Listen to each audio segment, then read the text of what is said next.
ओम नमः शिवाय। श्रावण मास महत्तम अध्याय 30। हरे कृष्णा, राधे राधे। श्रावण मास महत्तम के अध्याय 29 में भगवान शिव ने ब्रह्मा जी के मानस पुत्र सनत कुमार को श्रावण मास में किए जाने वाले व्रतों का काल निर्णय बताया था। कौन सा कार्य कब करें। अब आज इस अध्याय में श्रावण मास महत्तम के पाठ एवं श्रवण का फल जानेंगे। शुरू करते हैं। भगवान शंकर बोले, हे सनत कुमार, मैंने आपसे श्रावण मास का कुछ महत्तम कहा है। इसके संपूर्ण महत्तम का वर्णन सैकड़ों वर्षों में भी नहीं किया जा सकता। मेरी इस कल्याणी प्रिया सती ने दक्ष के यज्ञ में अपना शरीर दग्ध करके पुनः हिमालय की पुत्री के रूप में जन्म लिया। श्रावण मास में व्रत करने के कारण वह मुझे पुनः प्राप्त हुई, इसलिए श्रावण मुझे बहुत प्रियकर है। यह मास ना अधिक शीतल होता है और ना ही अधिक गर्म होता है।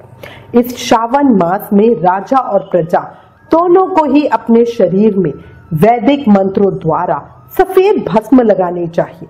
यह जल मिश्रित 12 त्रिपुंड, मस्तक, छाती, नाभि, दोनों बाहु, दोनों कोहनी, दोनों कलाई, कंठ, सर और पीठ, इन 12 स्थानों में त्रिपुट धारण करना चाहिए।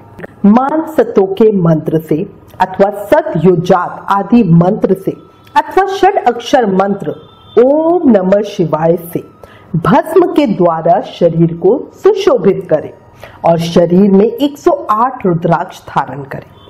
कंठ में 32 रुद्राक्ष, सर पर 22, दोनों कानों में 12, दोनों हाथों में 24, दोनों भुजाओं में 8-8, ललाट पर और शिखा के अग्रभाग में 1 रुद्राक्ष धारण करें। इस प्रकार से करके मेरा पूजन कर पंचाक्षर मंत्र का जप करें। हे विपेंद्र, श्रावण मास में जो ऐसा करता है वह मेरा ही स्वरूप है, इसमें संदेह नहीं। इस मास को मेरा अत्यंत प्रिय जानकर केशव की तथा मेरी पूजा करनी चाहिए। इस मास में मेरी अत्यंत प्रिय तिथि कृष्ण जन्माष्टमी। इस चीज को आप याद रखिएगा, भारत के पश्चिमी प्रदेशों में युगादि तिथि के अनुसार मास का नामकरण होता है, इसलिए श्रावण कृष्ण अष्टमी को भाद्रपद अष्टमी समझना चाहिए। भगवान शिव कह रहे हैं कि कृष्ण जन्माष्टमी के दिन भगवान श्री हरि देवकी के गर्भ से उत्पन्न हुए थे। हे सनत कुमार, यह मैंने आपको संक्षेप में बता दिया, अब आप और क्या सुनना चाहते हैं। सनत कुमार बोले, हे पार्वती पति, आपने श्रावण मास का जो कृत कहा उन्हें सुनकर आनंद सागर में निर्मग्न रहने के कारण और उनका वर्णन विस्तृत होने के कारण व्यवस्थित रूप से स्मृति नहीं बन पाई। अतः हे नाथ, आप क्रम से सबको यथार्थ रूप से बताइए। सावधानी से सुनकर मैं भक्ति पूर्वक उन्हें धारण करूंगा। भगवान शिव शंभु बोले, हे सनत कुमार, श्रावण मास की शुभ अनुक्रमणिका को आप सावधान होकर सुनिए। सर्वप्रथम शौनक का प्रश्न, तत्पश्चात सूत जी का उत्तर, श्रोता के गुण, आपके प्रश्न, श्रावण की व्युत्पत्ति, उसकी स्तुति, पुनः हे मुने आपका विस्तृत प्रश्न, इसके बाद नाम कथन सहित आपके द्वारा की गई मेरी स्तुति, फिर क्रम से उद्देश्य पूर्वक मेरा उत्तर, पुनः आपका विशेष प्रश्न, उसके बाद नक्त व्रत की विधि, रुद्राभिषेक कथन, इसके बाद लक्ष्य पूजा विधि, दीपदान, फिर किसी प्रिय वस्तु का परित्याग, पुनः रुद्राभिषेक करने तथा पंचामृत ग्रहण करने से प्राप्त होने वाला फल, इसके बाद पृथ्वी पर शयन करने तथा मौन व्रत धारण करने का फल, तत्पश्चात मासो प्रवास में धारणा पारणा की विधि, इसके बाद सोमाख्यान में लक्ष्य रुद्रावती विधि, पुनः कोटिलिंग विधान, इसके बाद अनोदन नामक व्रत कहा गया है। इसी व्रत में हविष्य अन्न ग्रहण, पत्तल पर भोजन करना, शाक त्याग, भूमि पर शयन, प्रातः स्नान और दम तथा शम का वर्णन, उसके बाद स्फटिक आदि लिंगों में पूजा, जप का फल, उसके बाद प्रदक्षिणा, नमस्कार, वेद पारायण, पुरुष सूक्त की विधि, उसके बाद ग्रह होम की विधि, रवि सोम मंगल के व्रत का विस्तार पूर्वक वर्णन, पुनः बुध गुरु का व्रत, इसके बाद शुक्रवार के दिन जीवंतिका का व्रत, पुनः शनिवार को नरसिंह, शनि, वायुदेव और अश्वत्थ का पूजन, ये सब कहे गए हैं।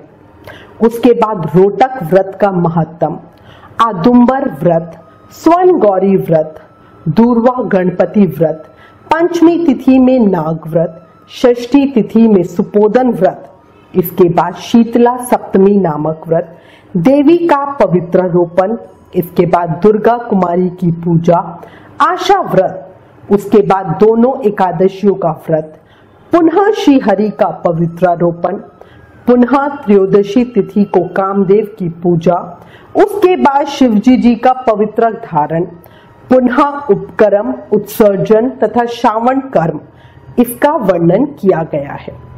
इसके बाद सर्प बलि, हयग्रीव जन्मोत्सव, सभादीप, रक्षाबंधन, संकटनाशन व्रत, कृष्ण जन्माष्टमी व्रत तथा उसकी कथा, पिठोर नामक व्रत, पोला नामक विषव्रत, कुश ग्रहण, नदियों का रजोधर्म, सिंह संक्रमण में गौप्रसव होने पर उसका शांति कर्म, कर्क सिंह संक्रमण काल में तथा श्रावण मास में स्नान दान महत्तम श्रवण, उसके बाद वाचक पूजा, इसके बाद अगस्त्य अर्धविधि, फिर क्रमों तथा व्रतों के काल का निर्णय बताया गया है।